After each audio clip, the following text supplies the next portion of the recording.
Fala aí, meus opressores, espero que vocês estejam bem felizes. Feliz 2019 para alguns, feliz 1964 para outros.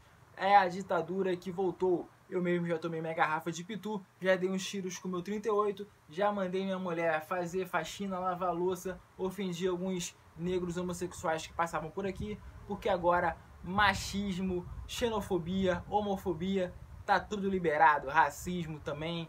É a volta da ditadura, meu amigo, é a nova era. Lógico que essa é uma grande brincadeira, mas eu espero que vocês tenham passado um Feliz Natal com a família de vocês, um Feliz Réveillon. Mas vamos ao que interessa. 2019 tem governo novo na área, tem congresso novo, e o que a gente pode esperar para o Brasil? Bem, vocês sabem que a principal pauta do governo é a reforma da Previdência. Hoje, abaixo do que o Brasil gasta com a taxa de juros da dívida, a Previdência é o maior custo do Brasil, seguido da folha do funcionalismo. O que isso significa? A taxa de juros, você não tem como diminuir a taxa de juros na canetada para o Brasil pagar menos juros da dívida. Então você tem que diminuir o custo do governo, diminuir os gastos do governo para que a taxa de juros abaixe sozinha, né? Ainda mais que o governo Bolsonaro pretende dar uma autonomia maior para o Banco Central, então você tem que atacar esse problema para ver a taxa de juros diminuir sozinha. O que significa que o Renan Santos do MBL que costuma dizer bem isso, que o Bolsonaro tem uma Copa do Mundo de 4 anos pela frente, mas a final da Copa do Mundo é agora, é a reforma da Previdência. O que isso significa? Se ele só aprovar a reforma da Previdência, ele não precisa fazer muita coisa para o governo dele bem. Porque ele aprovando a reforma da Previdência, que é o maior gasto do país, a taxa de juros cai sozinha e a economia volta a crescer aos poucos com naturalidade. Os preços começam a diminuir e o Bolsonaro tem um caminho livre aí para até pensar em reeleição em 2022. Basta lembrar que para você ser reeleito presidente do Brasil, basta a gasolina estar barato, o gás de cozinha estar barato e você ir no supermercado e encher o carrinho com pouca grana. Isso é o suficiente para reeleger um presidente no Brasil. E aí vou falar aqui sobre um pouco a composição do Congresso e sobre a resistência, né? Eu postei lá na aba comunidade do canal Quarto Poder perguntando que vocês queriam ver aqui no canal qual o tema de vídeo, e uma pessoa lá respondeu para eu falar sobre a resistência. Então eu vou falar sobre a resistência, que é uma resistência muito preocupante, mas não é essa resistência do namorado da Fátima Bernardes, a resistência do Guilherme Boulos, a resistência do Haddad, da Manuela, não, nada disso, porque essa é uma resistência irrelevante e essa é uma oposição que era mais do que esperada. Tem um avião passando aqui, mas tudo bem, relevem, por favor.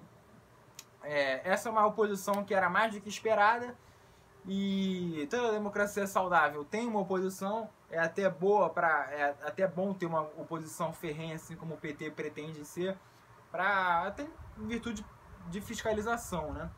Mas não é sobre essa resistência que eu quero falar. Tem até uma colinha aqui. Eu acho que a grande resistência que o governo Bolsonaro vai ter chama-se Centrão. E aí eu vou dar aqui alguns números para vocês. Estima-se que na Câmara de Deputados a situação tenha em torno de 256 parlamentares. Isso são números, são os parlamentares dos partidos que já declararam que vão trabalhar com o governo Bolsonaro. Você tem ali uma oposição de 140 parlamentares que estão ali basicamente PT, PCdoB, PSOL, PDT, PSB, se eu não me engano, PSB também tá. Você tem aquele bloco ali que já soltou um manifesto dizendo que vai ser oposição, que é formado por PSB e PDT, alguma coisa assim. E você tem, sem definição, 117 parlamentares. Esses sem definição, eles podem formar a maioria no governo ou podem formar a maioria numa oposição. E esses são esses sem definição, o famoso centrão, são ali os partidos que vão negociar caro os seus votos, que está o grande problema. O centrão, ele sempre fingiu estar com a oposição para ele votar com a situação em caso de em caso da situação, oferecer vantagens ao Centrão, né? Você tem ali o governo Dilma, o Centrão cobrando cargos em ministérios, cobrando inúmeras vantagens, né? E a principal figura desse Centrão era o PMDB, que era o partido do vice da Dilma Rousseff, que era o Michel Temer. Ali você tinha as cabeças ali mais pró-PT, no caso do Renan, e cabeças ali mais oposição, no caso do Eduardo Cunha. E aí no final de contas a gente viu que um governo que se coloca refém desse Centrão e depois não tem mais apoio popular, não tem mais apoio suficiente para falar grosso com o Centrão, é um governo que está fadado a ser impeachmentado ou qualquer outra coisa que tire todo o crédito desse governo. Que pode ser o caso do Bolsonaro. O Bolsonaro ele foi eleito com um discurso de segurança pública, não só de segurança pública, mas de combate à corrupção. Ele foi eleito com uma autoridade moral. E esse caso do COAF, do Fabrício Queiroz, do motorista do Flávio Bolsonaro, que seria uma espécie de laranja, se isso for confirmado, e a tendência é que seja confirmado, todos os indícios levam a crer que ele era um laranja do Flávio Bolsonaro, vai tirar bastante essa autoridade moral que o Bolsonaro tem para negociar com o Centrão. E o que isso significa? Que o Centrão vai para a esquerda? Não. Isso significa que o Centrão vai cobrar muito caro, pelos seus votos, né? E é claro que esses números, assim, eles não são exatos, né? Por exemplo, nesse bloco de sem definição tem aqui os deputados do Novo, que eu acredito que a bancada do Novo não vai ser uma bancada que vai jogar contra o Brasil na questão das reformas, né? Reforma da Previdência, reforma tributária, revisão do Pacto Federativo. Mas também você tem nessa base aliada deputados que podem agir pelas suas corporações, e não pelo Brasil, olhando pelo seu próprio umbigo, né? E aí você tem representantes de setores do funcionalismo público, você tem representantes de setores das forças de segurança, isso dentro do próprio PSL. O Bolsonaro vai ter uma grande dificuldade dentro do seu próprio partido para ter esses votos. A presidência da Câmara, você tem aí o Rodrigo Maia com uma candidatura forte, candidatura à reeleição, o que seria bom, o que ao meu ver seria bom para o governo, pois ele traria consigo uma boa base do Centrão.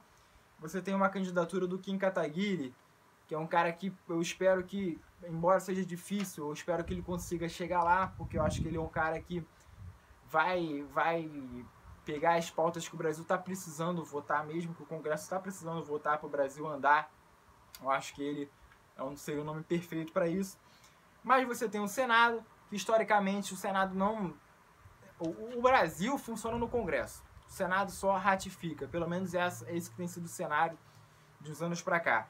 Mas nessa nova configuração, acredito que o Senado vai ser mais atuante e que isso não vai ser bom.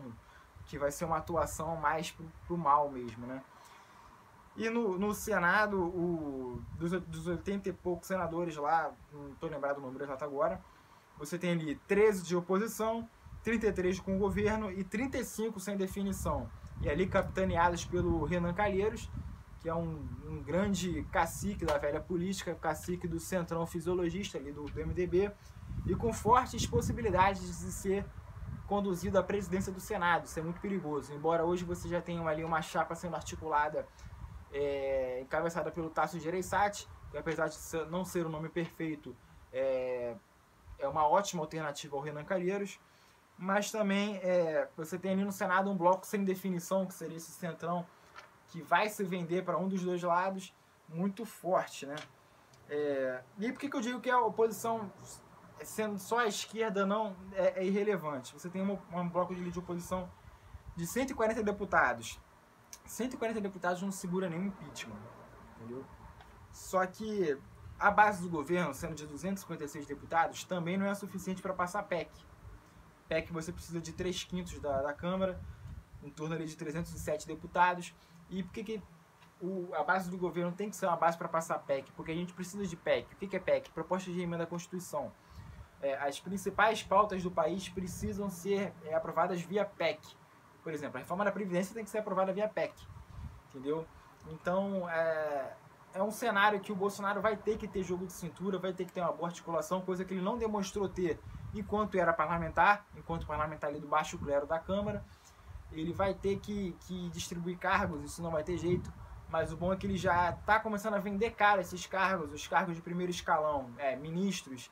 Ele já preferiu nomeações mais técnicas, preferiu não sair distribuindo, loteando os cargos para os partidos, mas já disse, já fala-se que os cargos de segundo escalão ele já vai começar ali a distribuir para ter um pouco de governabilidade, né? Que é o que esse governo precisa.